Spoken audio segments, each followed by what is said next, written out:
Gubernur Kalimantan Timur Rudy Masud lagi-lagi jadi sorotan usai publik menyoroti anggaran renovasi rumah dinasnya yang memiliki nilai fantastis 20 miliar rupiah.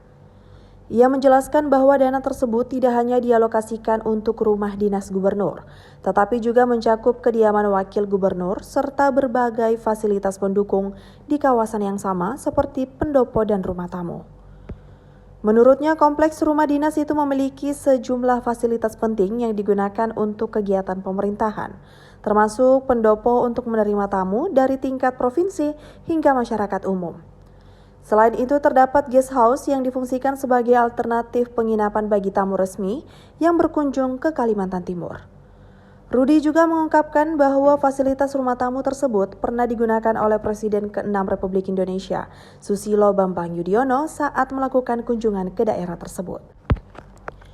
Di area yang sama terdapat 2 ruang pertemuan utama, yakni oleh bebaya yang mampu menampung sekitar 500 orang dan odah etam dengan kapasitas lebih dari 1.000 orang. Seluruh fasilitas ini menjadi bagian dari pembenahan yang dibiayai melalui anggaran tersebut. Ia menegaskan bahwa renovasi tidak berfokus pada hunian pribadi semata, melainkan untuk meningkatkan fungsi seluruh fasilitas pendukung. Terlebih, rumah dinas gubernur disebut telah lama tidak digunakan selama lebih dari 1 dekade. Saat ini, pemerintah provinsi berupaya mengoptimalkan kembali pemanfaatan kompleks tersebut agar lebih efisien, termasuk dengan memperbaiki sarana dasar seperti toilet, serta mengganti perabot dan perangkat elektronik yang sudah tidak layak dipakai.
Download Tribun X sekarang, menghadirkan lokal menjadi Indonesia.